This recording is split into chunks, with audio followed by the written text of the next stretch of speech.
evening, friends. We have all passed through a very difficult year. The difficulties seems to continue for some more time. The new year has just started.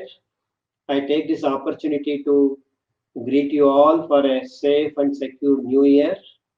I hope that the new year will bring in a time which is far different and far better, and soon we all will be able to forget the past and carry on with new and challenging times ahead. Once again, I wish you all happy times and happy new year. Thank you very much, Dr. Shivram, for your kind and very generous words. Friends, I'm very happy to be with all of you today. It was a good opportunity for me to listen to my friend Dr. Sanjya, who just now gave an excellent talk on a topic very close to all of you, that is the pride of place of libraries, which perhaps need to be looked at restoring. I partly agree with her. Dr. Sanjya looked at the whole topic from an entirely different perspective. Yes, we are all concerned always about the the position of librarianship as a whole in the communities and the society as such. And so obviously, sometimes we may be feeling whether we are getting a due share of ours. Again, today, if you look at it, the LIS profession continues to face the challenge of change because of technology, because of people's change in the very use of information itself. So the entire activities of libraries and librarianship from an entirely different perspective, which is very clearly spelled out in her very title itself, title of the talk. She called it from the demand side perspective. As librarians, you are always concerned about your users. They are your demand side. But where is it that you need to really look from that perspective now? But if you look at it, you are looking consciously more from the supplies perspective and look at from the demand side perspective more somewhat subconsciously. Now, why is it so? Let me give the example. Most of the time, you are focusing on your user from a collection development perspective. That used to be so far long. That changed in the recent years, shifting to access. Now you are looking from the access side of the perspective, which is largely driven more by the technology than what Sanjay calls the demand side perspective. The user is there, but he is more in the subconscious. Now, you always buy what they need. You want to provide access to what they need. But did you ever ask this question, why do they need? Then you will get a much better perspective of planning for their needs. That's what I guess Dr. Sanjay has tried to drive home. And her lecture is very scholarly. Of course, Sanjay has a bond with libraries and librarians. She has a very interesting and very pleasant genetic connect to LIS. You'll be very happy to know that Dr. Sanjay is the grand niece of the father of library science, that is Dr. Ranganathan. And she also has, at another level, a strong connect with LIS profession. She is a specialist in knowledge management. And she is a practitioner in that area. She has written a book on knowledge management. She has also written another book, which Dr. Shivaram mentioned, Managing Realities in Virtual Organizations, which is published by Springer. Her book on KM was published by Tata McGraw-Hill. And she is a scholar, of high order. Although she has published only 4 research papers, you'll be surprised to know that these 4 put together have more than 450 citations. And her H index is 4 because she has published only 4 papers. As you know about H index, you may publish 100 papers and still have only 4. So her H index is absolute in nature by the number of papers she has published. And more importantly, her scholarship is revealed in the whole approach to this lecture, and every scientific scholar goes by evidence-based, empirical. And she developed her whole lecture based on a survey which she did prior to preparing for her lecture to know what is the current status of the library, what is the perception of libraries about themselves, about the services, and what challenges they are facing. So she did that understanding of LIS profession through a survey of some 4 questions. She explained that, and it was somewhat revealing to me when I went through her survey report, beautifully presented. And what is even there, it is pretty revealing that LIS profession is concerned about the future.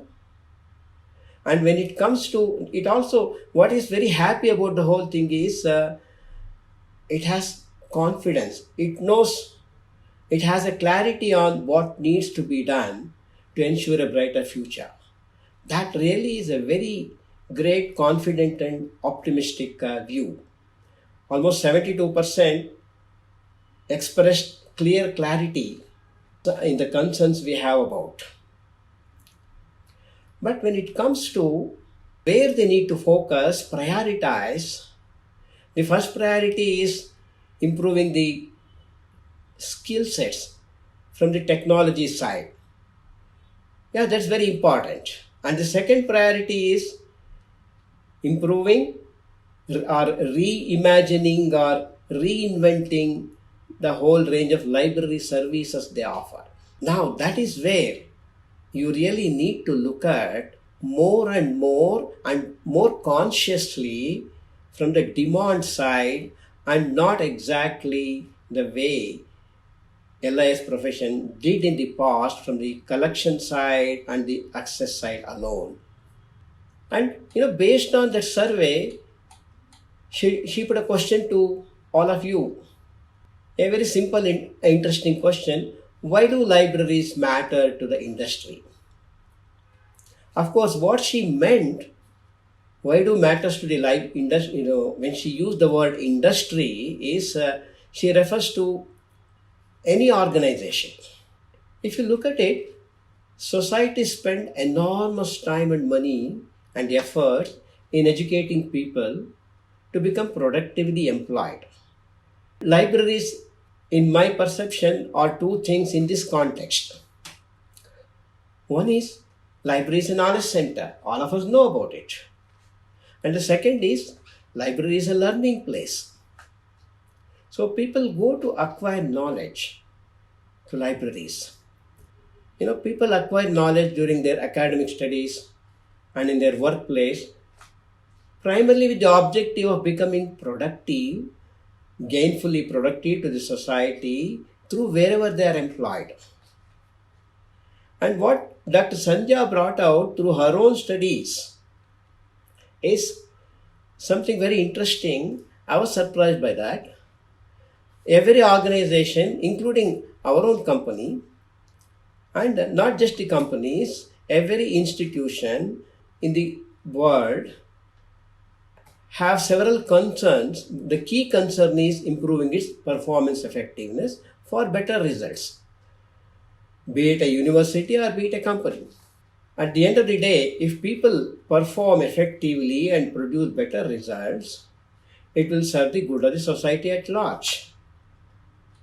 So, her own observation, for the what she used the term knowledge transfer effectiveness. That means people learn, continue to learn, either as students or teachers or employees in the company or wherever, they learn to be productive. They gain knowledge to be productive, which means they have to transfer the knowledge they have acquired to productivity in the organizations where they work. That's what I think she refers to as knowledge transfer effectiveness. So that knowledge transfer effectiveness is one single factor which is responsible for the productivity by almost 68%. That's amazing to hear from her. And we also feel that, every day in the workplace, people who are knowledgeable and who can effectively transfer the knowledge they have gained, either in their scholastic career or when they are working, when they effectively transfer the knowledge in the workplace, then they become better performers.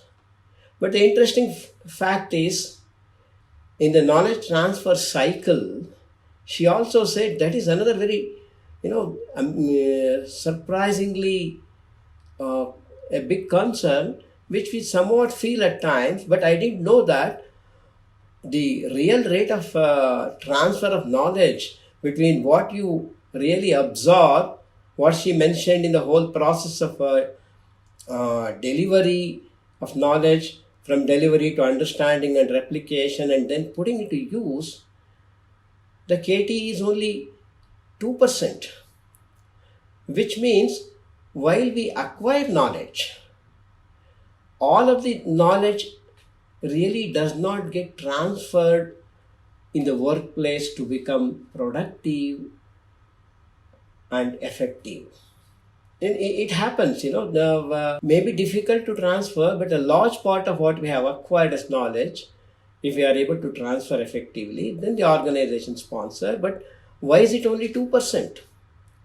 And that is where she tried to explain to us and to let us know that two things, adaptation and innovation, are important. While we transfer the knowledge in our workplace, that KTE happens, now it has to happen through effective adaptation and through an innovation process. Fine, I have learned enough, I have adapted and transferred my knowledge in my workplace. That is about 20%. I will continue to do my job, but how do I improve? That comes by innovation. So, but I also have an issue here when it comes to libraries. In the whole knowledge transfer process, the role of libraries, as all of us know, she also mentioned, we deliver through a discovery process. We make available a system for discovering knowledge first. Discovering the knowledge that is available all over the world, not just in our libraries. And when the users discover that knowledge, the library's role is to effectively deliver. And then when it comes to understanding replication, now I'm still not sure what role the libraries can play, because that is a role much depends on, one, the educational ecosystem, and of course the workplace ecosystem. And to what extent the libraries would matter in promoting innovation in the users is something I would think more in terms of the quality of library services. Now she talked about the onus of libraries in this context of knowledge transfer effectiveness. That is what she mentioned, effective knowledge. She beautifully defined that, precise, contextual, reliable and timely and multidimensional. Now, when it comes to helping users in discovering information and also delivering that information and packaging it effectively for them to choose what they need and to make sure that what they have, what they got from the services library provided is really what they are looking for, is something in the domain of librarianship. And that's what she meant to be precise, contextual, and reliable. That in fact reminds me what Ranganathan said always. You all remember when he talked about reference service or documentation, three words he used always. The service quality should be measured by, pinpointed, exhaustive, and expeditious. He defined documentation in that respect, right? It should be the pinpointed, exhaustive, and expeditious delivery of information to the user. And that's what Dr. Sanjha means when she talks about the role of libraries, the onus of libraries in effective knowledge transfer. And librarians deliver relevant documents. Can they deliver relevant answers also? Now, this is a question I would like to ask you. Can the services librarians provide really help users to find directly the answers? When we say that we provide information, that stops at providing document. A few relevant papers or the most relevant book. Now, if you look at it today, the way the discovery services can be redefined in the coming years with the emerging new technologies, that is the artificial intelligence and machine learning, it should be possible for libraries to develop the services to a level where users can ask the questions and get the answer, not just a set of documents. That is going to be a real challenge for the LIS profession. And it is possible.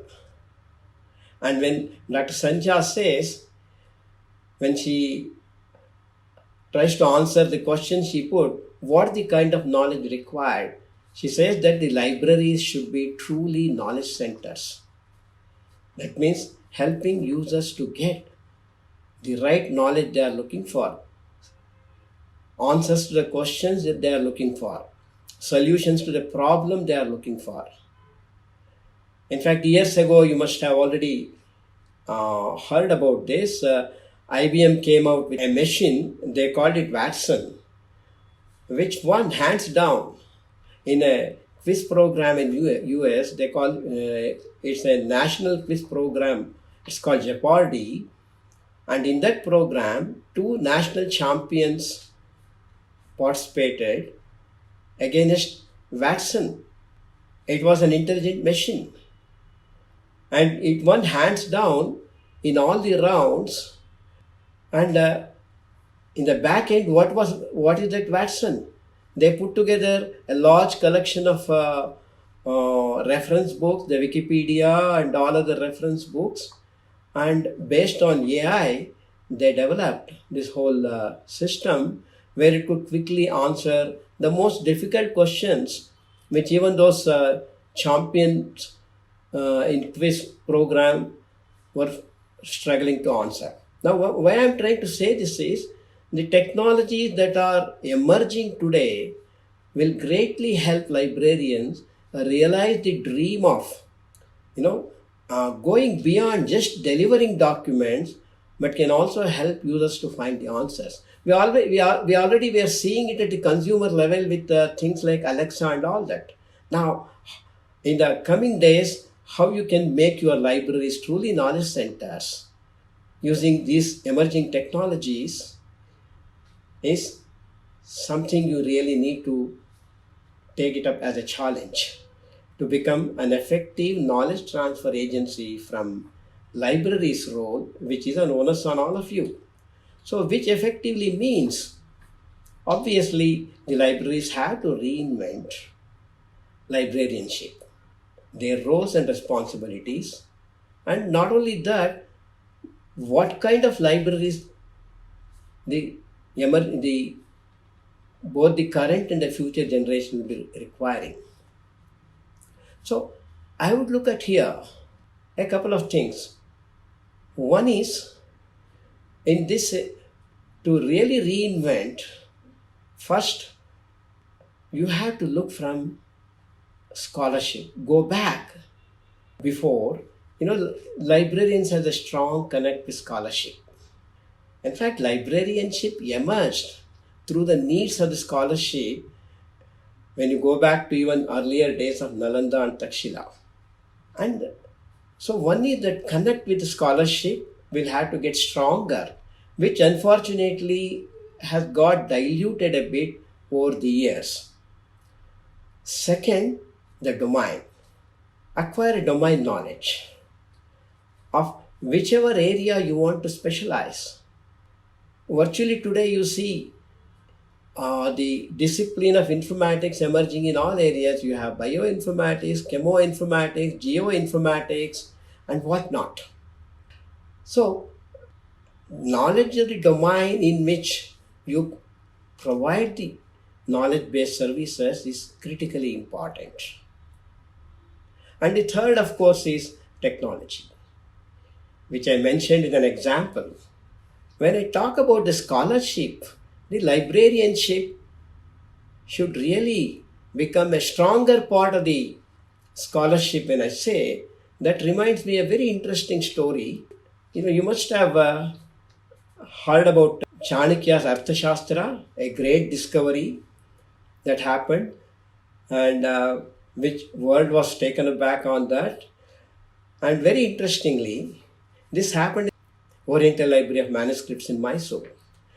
About a century ago, a little more than a century ago, I guess, Maharaja of Mysore appointed one Shama Shastri, a great scholar, a multilinguist, and as a librarian. He was designated as the librarian of Oriental Manuscript Library. There is a very interesting story. When Maharaja of Mysore visited Germany, and when he was introduced to the Vice Chancellor of a university which he was visiting, the Vice Chancellor asked him, "Are you the king of the place where Dr. Rama Shastri comes from?" Maharaja was taken aback. And when he came back to India, he called Shama Shastri and told him, "Miss Shama Shastri, we are the master here and you are the subject, but in Germany, we are known by your name. How did it happen?"